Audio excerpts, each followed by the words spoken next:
Beginning with the name of Allah subhanahu wa ta'ala, who is very great and kind. Dear students, Assalamu alaikum. How are you today? Today's work is very important. We are solving question number 3, last part, exercise 4.3, partial fraction mathematics of 10th class. Let's look at the board work now.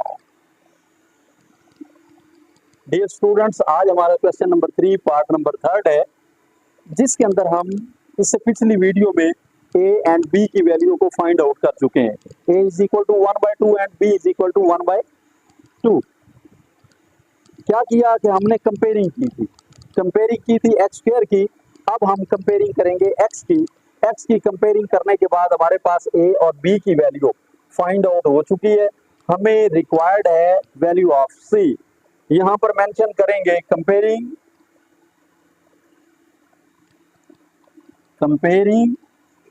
the coefficient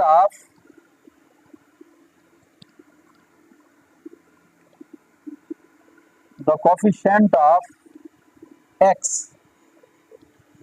अब यहां से आप x वाली रकमें लिखेंगे जिनके साथ x लिखा हुआ है. चेक करते जाएं. bx, ये आ गया जी bx. उसके बाद cx प्लस cx आ गया. अब ये इक्वल आया हुआ है. इक्वल से पहले जो हमारा नोमिनेटर है इसमें से x वाली रकम विद कोफिशिएंट यहाँ पर राइट करेंगे. अब चेक करते हैं हमारा question 1 divided by 1 is equal to, इसमें तो x है ही नहीं. अब आप क्या करेंगे, यहाँ पर लिखेंगे 0x is equal to bx plus cx. अब 0x यहाँ पर आ गया, 0x is equal two common लेते हैं x into b plus c close. अब x जो है वो मल्टीप्लाई हो रहा है b प्लस c के साथ, तो आप क्या करेंगे, डिवाइड कर देंगे बोथ साइड x को.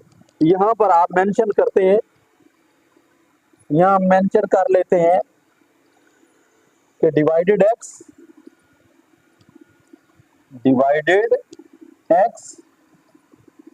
Both sides.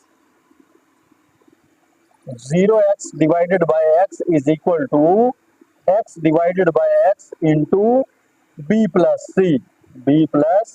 c close. ये कैंसल आउट हुआ तो 0 is equal to b plus c. ये आंसर आया हमारा. अब b एंड c ये जो है वो 0 के इक्वल है. हमारे पास b या c का आंसर होना चाहिए, इसकी वैल्यू होनी चाहिए. तो चेक कर लेते हैं, ये a है वो b है. b की वैल्यू हमने फाइंड की हुई है. यहाँ पर पुट करेंगे, put the value of b. ये 0 is equal to -1/2 plus c. अब 1/2 को आप शिफ्ट करें इक्वल से फर्स्ट, ये आ गया जी 1/2 इज इक्वल टू c. तो c जो है वो इज इक्वल टू 1/2 आ गया. c is equal to 1/2. Value of c हमारे पास 1/2 के इक्वल आ गई. a की वैल्यू भी आ गई, b की भी आ गई और c की भी आ गई.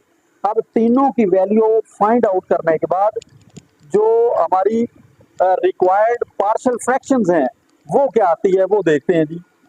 आंसर लिखते हैं हम.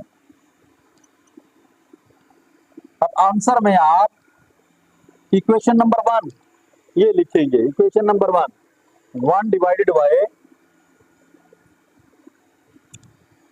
x plus 1 into x square plus 1 close is equal to. अब ये देखें a किसके इक्वल है, a इज इक्वल टू 1/2.